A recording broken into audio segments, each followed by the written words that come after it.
Thank you, John. Well, thank you, John, for that.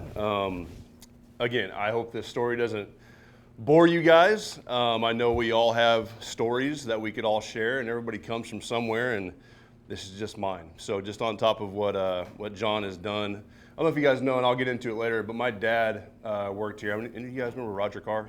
Y'all worked with him? Yeah. Okay, good. Liked him? He's okay guy, right? Yeah. Good leader, good guy, right?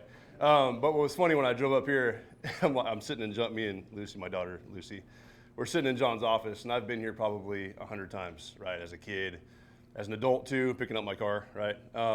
Sitting in John's office, he's like, oh yeah, we're upstairs in the training room. I'm like, there's no upstairs in your building, John. I don't know what you're talking about. So thank you for walking me back here and showing me back here. But been here a million times on golf carts. I don't know if you guys drove those things. Your kids come in there and drive on golf carts. We used to do that all the time. But a lot of memories going through. My dad's office was right through these two windows right here. I remember that. And he was down here at Saturn when they made Saturns, right? So been around here a lot. Know a lot of people, but just nice to be back. And now I'm speaking to you guys. So it's kind of weird, right? I used to be a little snot-nosed little kid running around, driving the Indy cars and all that stuff. And it was cool. But we'll just get into my story, kind of where I come from. Now, there's some of these pictures, like this one right here. Okay, my mom is not going to like that. So don't zoom in, please. But it's the one that I have when I'm younger, so that's all I got. And apparently my dad didn't smile in pictures back then. Like it's you guys seen those 1912, like they're trying to figure out what the camera is. That's what we're doing. All right, but I was born and raised here in Bakersfield, California, July 8th, 1982. Roger and Cheryl, my parents. David and Derek, you've probably heard of those yahoos. Those are my brothers.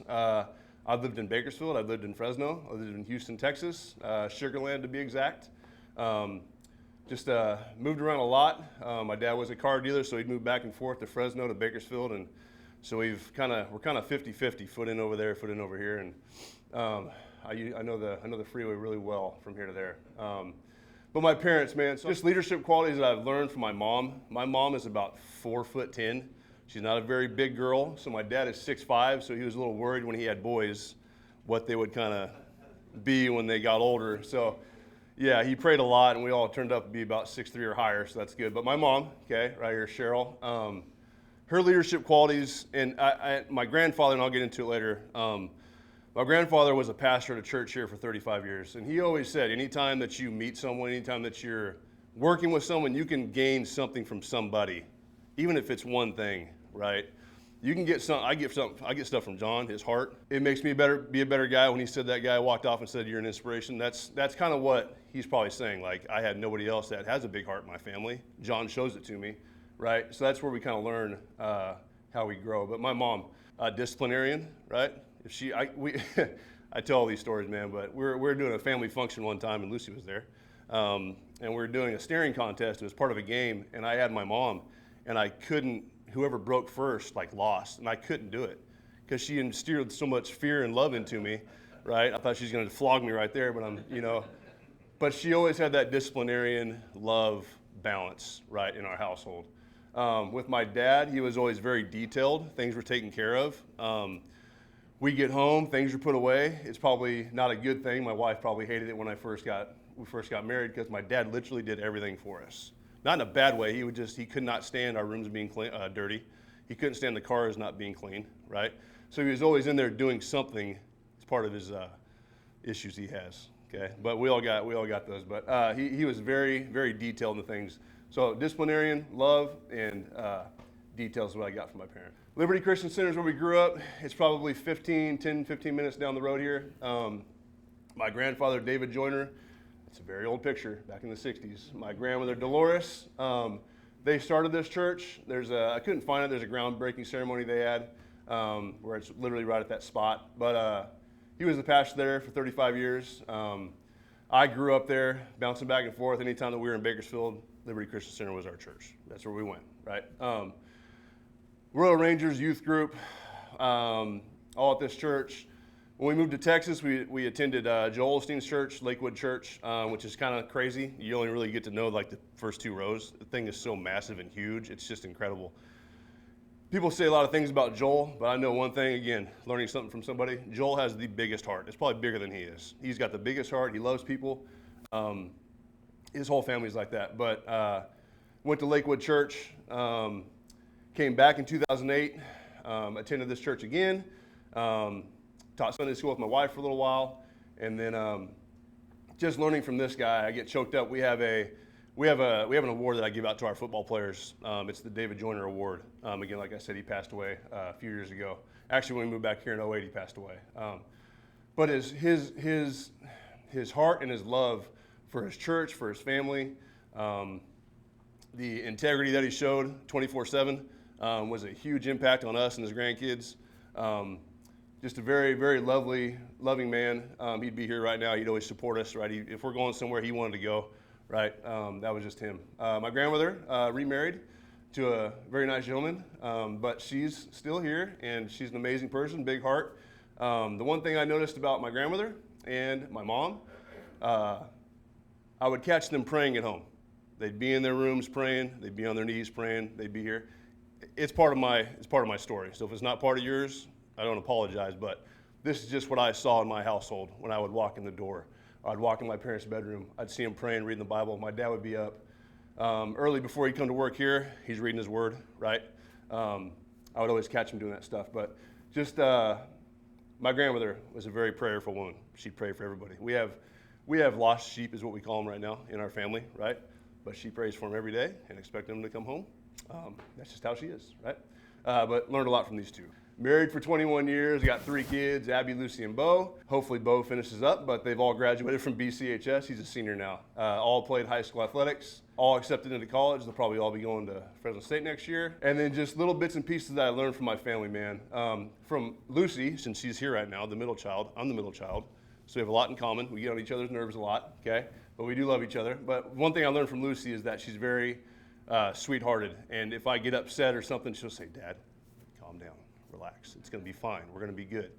This is her talking to me like this, right? I'm like, okay, yeah, you're right.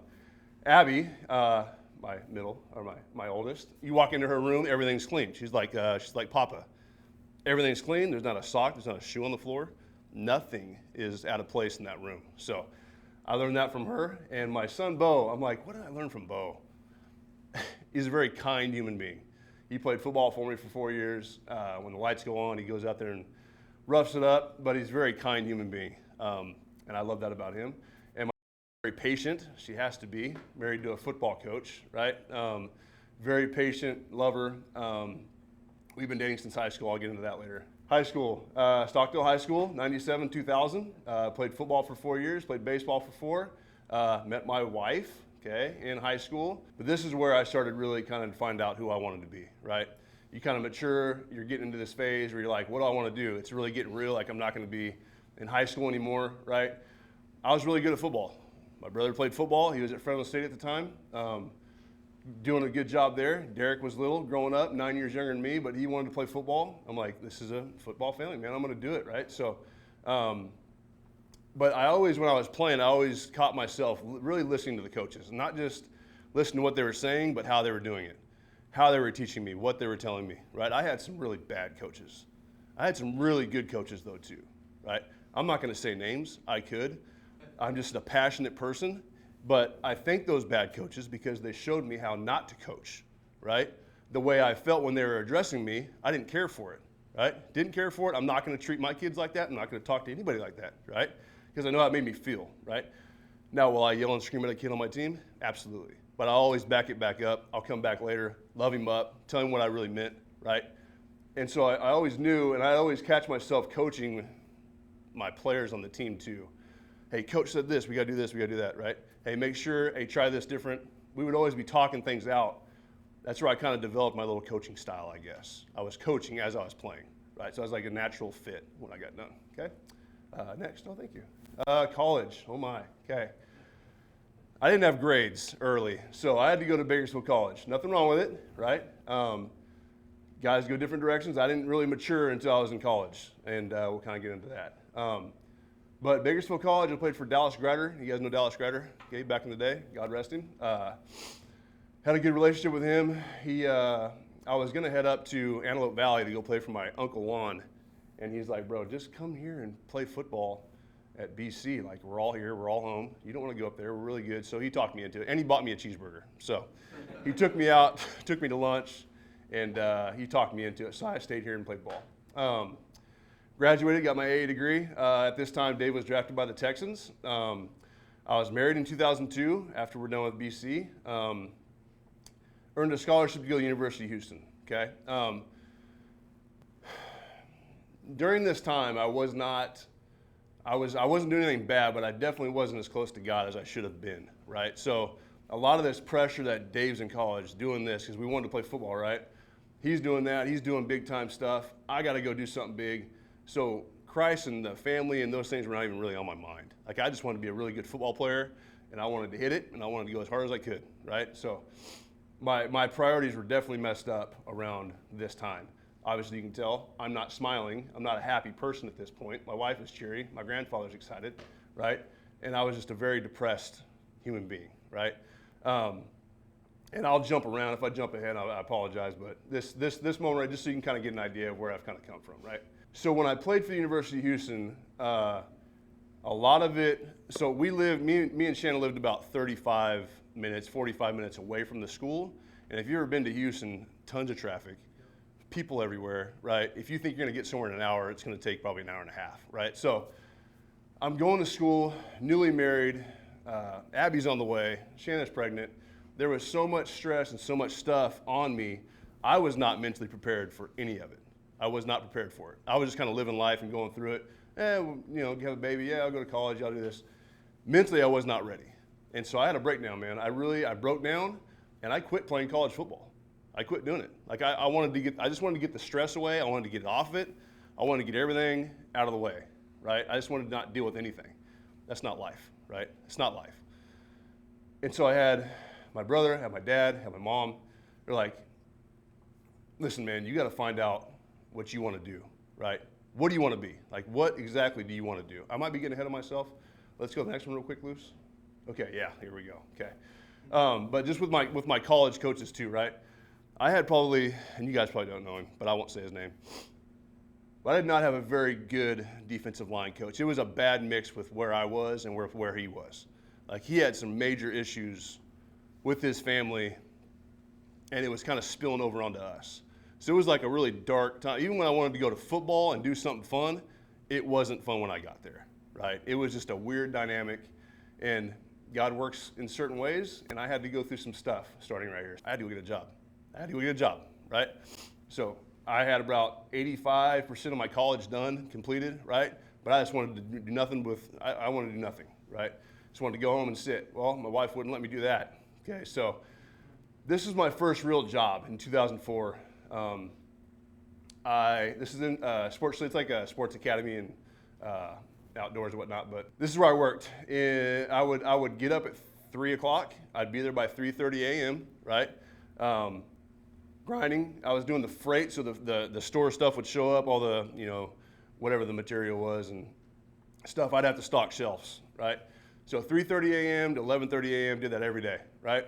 Started coaching at the Kincaid School, high school, because I was doing this for a while, and I'm like, man, I really miss football. I really miss this. My dad's like, well, why don't you go coach football then? I'm like, all right, let's do that. Okay, so I had a buddy that worked at the private school there in Texas, and he hired me over there as the JV C team, like basketball coach, something like that. It was really low level stuff, and but as I'm going through here, I'm working here, I'm coaching, I'm gone all day. Dave's like, man, hey, look, why don't you go finish your degree? Why don't you go do it? I'll help you out. I'll take care of it. I know you had a scholarship, that's gone. I know you can't afford it, right? He goes, but I'll help you finish your degree. It was like maybe a year's worth of work, right? So I said, all right, let's do it. So enrolled at University of Baptist University, sorry. I really learned how to put in work, right? College was tough. Family was tough. Those things were tough. But waking up at 3 o'clock and being at work by 3:30, and then going to practice later in the evening, and then coming home and doing homework, and then dealing with family, this is where I kind of was raised up, I guess, right? So at the Kincaid School, okay, in Houston, Texas, I was the JV football coach. Boys C team basketball, okay. A little story about those guys. I had a little, apologies for but I had a little fat kid. Nobody wanted him on his team, right? But the kid could shoot, man. And all he wanted to do was shoot 3-pointers. That's it.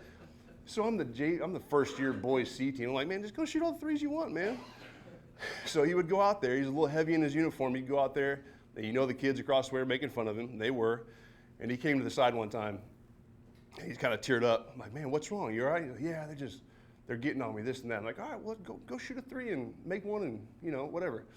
So he actually goes in the corner. Sorry, I do little side stories. But he goes in the corner where they're at, and he hits this 3. We scored like probably 10 points, but he hits this 3 and then turns around to the other team's bench and starts flashing 3 to him, like as he's jogging down, like tears in his eyes. So that was one moment that I kind of remember, and I was like, you know what? I like this. This is fun. Coaching's fun. So I coached lacrosse up there. My boss, Coach Mack, was a great man. He was there for like 40-something years, something like that. Enjoyed working with him, kind of taught me management skills, how to be on time, how to do this. Again, you're driving around Houston. This is about an hour away from my house. It really wasn't, but just traffic and everything. Taught me how to leave on time. Almost, I didn't make it today though, John. Almost let him down today, but just time management skills, dealing with staff. As a football coach, you got to go to certain events. You can't just go to football and then just go home, right? He taught me how to kind of do and kind of lead. And he was the head football coach at the time, but he just kind of taught me a lot of stuff. But we moved back in Bakersfield in 2008. Next. All right.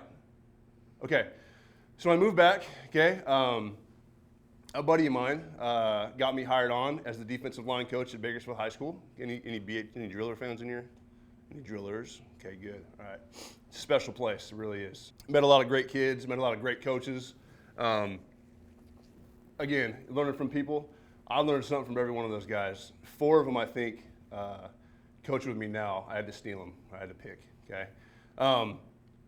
But during this time, still working, going to school, coaching, family, I wanted to be a teacher, right? So one of our coaches, James Darren, worked at a special ed site here in town. And he's like, hey, man, we're looking for special ed teachers. It's hard to find. It might be something fun for you to do. You may like it. So he got me a job at the ABLE program. Anybody know where the ABLE program is? You guys do know? Yeah, okay. I worked there for, probably 5 years as an aide. Loved every minute of it. When you go there, those kids light up. It's like, it makes their day. I don't know what their home life is like, right? We're not supposed to know, but we kind of find out as we go on. But those guys enjoyed just coming to class every day. So I learned a lot from those kids too. Like getting up every day, coming to your class, it was a special time. They wanted to see you. It was really cool, right? So I started doing that. A lot was going on at this time too, right? So like I said, working, going to school, coaching, my family at home, state test. So the state test, I think I'll get into next, but go to the next one, Luce. Yeah. So this was tough, right? So during this time, we did not have a lot of money. I was substitute teaching. I was going to class. I was coaching. We weren't making a lot of ends meet. Okay. I get done with my credential. Okay, I think I'm going to get my credential. I can start teaching, really make some good money, right? Well, anybody that's ever tried to be a teacher in California, there's so many other tests after you get done with your credential that you have to take in order to get your credential. It's pretty insane what you have to do. It's made so many people my age quit and do something else. And I don't know why. We have a teacher shortage, but they want to do so many things to make sure that you really know what you're talking about. Not just do 5 years of college and then actually show us what you need to do. Like, it doesn't make sense. But anyways, I kept getting turned down. I'd take these tests. I don't know if I put it on there, but this moment in my time, I had so many teaching jobs aligned and ready for me to go. All I had to do is pass certain tests. And it kept coming up no, kept coming up not passed. I would study so much it made me nauseous. I would study every night. I'd come home from work, go to school, do all these things, study when I get home, not go to bed, and just to get the answer no. And I really didn't understand why.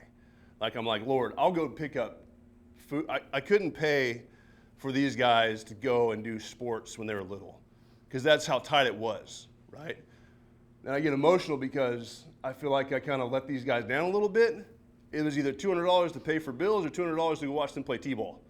I don't really want to watch them play t-ball. Let's go pay the bills, right? But that's just where we were at the time, right? So going through these tough times definitely made me a better leader on the way towards where God wanted me to be. And I don't know where God wanted me to be. I was at BCHS at the time. We just came off a state championship. Coach Gola love Coach Gola, did a lot for me. He had teaching jobs lined up for me every time. I just had to pass one test. Pass the test, they would clear me, and I could be teaching at BHS. and I'd be good. And I'd be the assistant D-line coach forever, right? That's what I thought, right? So go to the next one, Luce. Okay. This was brought to my attention as I'm nearing getting hired at BCHS. I didn't know I was getting hired at BCHS, but these little things came up, especially when it got tough, right? So all these things are going down. They got rid of up there. One of the tests was a C-best. 6 times I didn't pass. 3 times I took the C-set. RECA, 4 times I never passed. So I still don't have my credential. I still got to pass the RECA exam to get my credential. I'm teaching. I'll get about that later. But the amount of pressure and the amount of people wanted to help me. People wanted me to get different jobs. People wanted me to quit. I had a next door neighbor. Love him very much. Remember Sam? Sam was a great guy. He was a correctional officer.